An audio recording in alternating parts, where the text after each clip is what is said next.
Assalamualaikum warahmatullahi wabarakatuh. Na'udzubillahi minasyaitonirrajim. Bismillahirrahmanirrahim. Alhamdulillahil wahidil ahad alladzi lam yalid wa lam yulad wa lam yakul lahu kufuwan ahad. Allahumma salli wa sallim wa barik ala sayyidina wa nabiyyina wa habibina wa qurrati a'yunina wa maulana Muhammad wa ala alihi wa ashabihi sadatil ibad. Kadang-kadang ada bapak-bapak yang curhat ke kami. Jadi di sini kami sampaikan, nggak bilang bapak-bapaknya yang mana. Ustadz, kata bapak-bapak sama kami, Ustadz lihat istri kami itu Ustadz, itu udah cantik Ustadz. Kayak manalah hancurnya istri kami, kamilah yang tahu itu Ustaz. Setelah saya lihat pribadi, memang benar. Kalau seandainya mati lampu ini, bercahaya menasah kita karena ibu-ibu. Tapi kalau di rumah, kita kadang-kadang jarang berhias. Ini ngenain ibu-ibu dulu, bapak-bapaknya belakangan. Kadang Ustaz, kata si bapak, jam 1 dia baru mandi Ustaz. Kadang-kadang Ustadz daster yang udah 3 tahun dibeli itu yang dipakai Ustadz, mana pecah lagi udah ketiaknya, itu kata si bapak. Itu curhatan sekaligus dorongan kepada kita, bagaimana kita sebagai wanita bisa mengapresiasikan diri sesuai prioritas yang jadi kewajiban kita untuk berbakti. Kewajiban pertama seorang istri adalah kepada suami. Kewajiban kedua seorang istri adalah kepada mertua. Kewajiban ketiga baru orang tua sendiri. Itu pun dari izin suami. Sehingga penting bagi ibu-ibu kalau di rumah itu berias. Saingan ibu di luar banyak loh. Nggak percaya? Saingan ibu-ibu di luar banyak.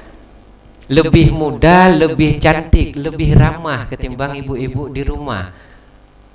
Jadi karena kita sadar saingan kita di luar banyak, kalau kita di rumah, bok yang berhias. Bek mano mesti gengen bila gatan, bek. Mugrib kadang-kadang kita bila gatan, ireng-ireng tambang bakal mano. Jangan. Spesial. Kenapa? Karena saingan kita banyak di luar. Jangan nanti kalau udah dapat saingan, baru pakai gincu wajib bilang boleh mana yang be. Kalau udah dapat saingan, nggak guna lagi menyokana lain. Tigolomna tapugat mangat bubek na. Kita semua tahu sedikit ini cara ulah kurinang apa? Sedikit ini.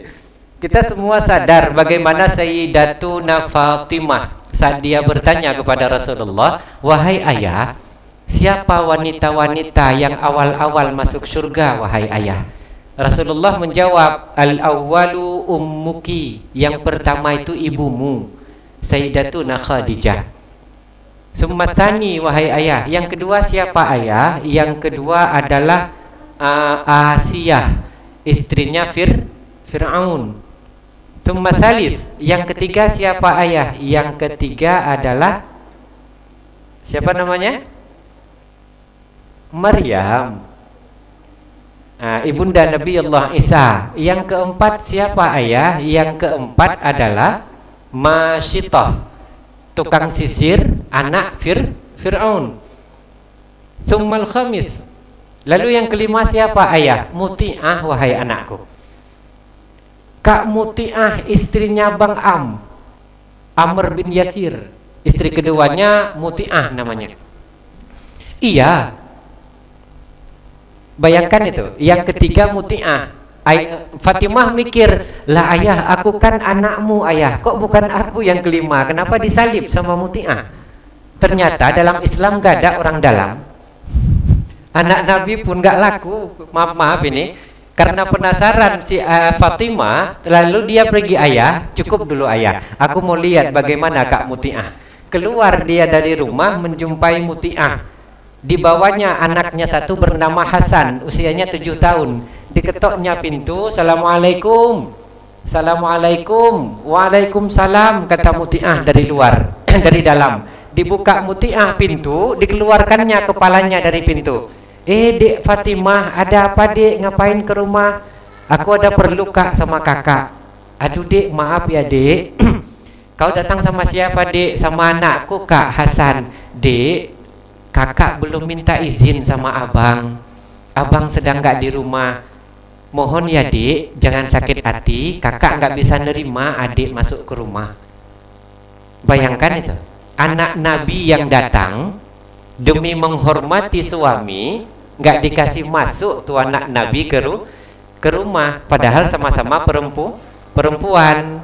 Padahal kalau kita gak usah anak Nabi, baru ponaan kecil minta masuk, udah masuk kan? Kenapa? Karena beda kita. Kenapa penghormatan Sayyidatuna Muti'ah kepada suaminya?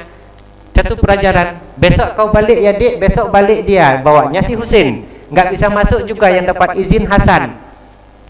Datang dia kali ketiga, dibawanya dua-dua, Hasan dan Husin. Baru boleh masuk. Begitu masuk ke dalam, jumpa Hasan wal Husin, duduklah dek, kata Muti'ah kepada Fatimah. Ini pelajaran untuk ibu-ibu sebelum masuk yang seriusnya.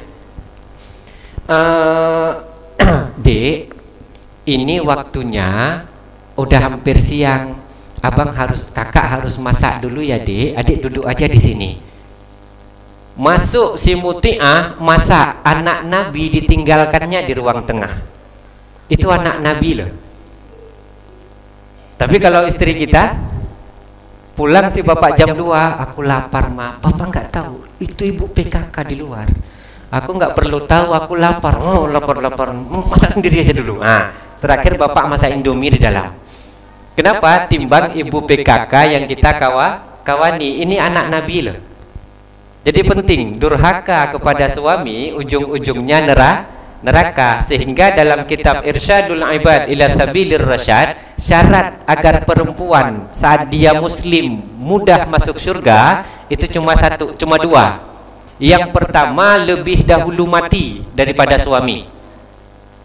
Jadi siap-siap. Syarat seorang istri yang muslim agar mudah masuk surga dua. Yang pertama, lebih dahulu mati daripada suami. Dan sebelum mati, kasih pesan sama suami, Pak, kalau aku mati lebih dulu, bilang ya Pak, aku ikhlaskan engkau istriku, engkau masuk surga. Jadi syaratnya mudah. Ikhlas suami melepas istri meninggal, insya Allah masuk surga. Titip ya, mati duluan. Bapak yakin saya pasti ikhlas. Sekarang pun ditanya pasti ikhlas. Yakin saya. Mau nengok mana bapak yang nggak soleh, tetap dia aku ikhlas juga dek, katanya. Kalau kau duluan, jangan tanya kenapa. Itu intinya. Yang perlu kita jelaskan adalah keluhan sudah disampaikan. Keluhan beberapa jamaah laki-laki. Jangan cuma berhias saat mau pergi keluar rumah, tapi berhiaslah saat di rumah. Kenapa? Karena saingan kita banyak di luar.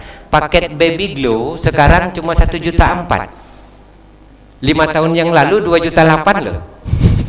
Jadi sesekali sisihkan uang, masuk ke sauna gitu kan. Biar nampak sedikit awak. Tujuannya untuk apa? Menyenangkan hati suami biar nggak dapat yang lain. Udah selesai untuk ibu-ibu. Terus sampaikan amanah insya Allah.